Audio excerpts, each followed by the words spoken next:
Monsieur Janvier porte la tenue des pompiers anglais de Bristol, Monsieur Février celle des pompiers péruviens de Lima.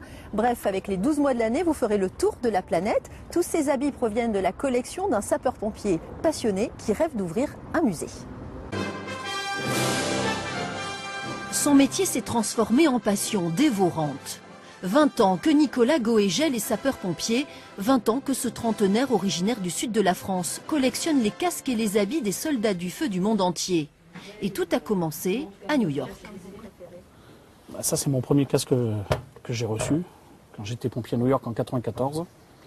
Et c'est le cadeau de mon collègue de New York.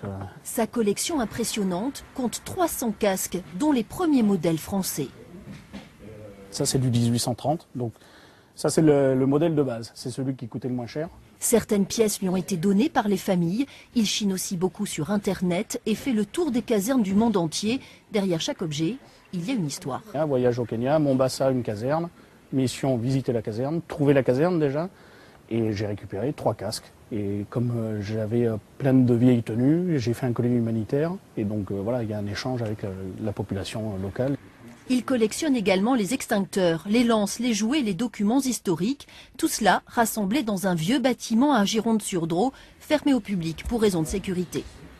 On me laisse gracieusement le local pour entreposer mon matériel en attendant de trouver une solution. À ce jour, j'ai toujours rien trouvé.